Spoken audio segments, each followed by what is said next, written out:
প্রবাসীদের ওপর বিদ্যমান ৩ বছরের নিষেধাজ্ঞা তুলে নিল সৌদি আরব। প্রবাসীদের দেশটিতে প্রবেশে বাধা না দিতে সংশ্লিষ্ট সব দপ্তরকে নির্দেশ দিয়েছে দেশটির পাসপোর্ট জেনারেল অধিদপ্তর জওজাত।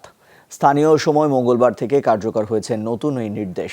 সৌদি গেজেটের এক প্রতিবেদনে জানানো হয়, ভিসার মেয়াদ শেষ হওয়ার আগে দেশটিতে ফিরতে ব্যর্থ হয়েছেন যেসব প্রবাসী, এখন যেতে দেশটিতে প্রবেশে আর কোনো বাধা নেই তাদের। এবার শর্ত সাপেক্ষে তুলে নেওয়া হলো সে নিষেধাজ্ঞা, তবে নিয়ম ভাঙলে দিতে হবে জরিমানা। এর আগে বিদেশি শ্রমিকদের ব্যাপারে বেশ কিছু অভিযোগ করেছিল দেশটির ব্যবসায়ীরা। দাবি, শ্রমিকরা সময় মতো ফিরে আসতে ব্যর্থ হলে চুক্তি বাতিল হয়ে যাওয়ার কর্মসংস্থান বাজারের স্থিতিশীলতা নষ্ট হয়। পাশাপাশি শ্রমিকদের রেসিডেন্সি পারমিট, ওয়ার্ক পারমিট এবং রিটার্ন টিকিটের ফি দিতে গিয়ে আর্থিক ক্ষতির সম্মুখীন হয় ব্যবসায়ীরা। এসব দাবির প্রেক্ষিতেই প্রবাসীদের ওপর জারি করা হয়েছিল এই নিষেধাজ্ঞা।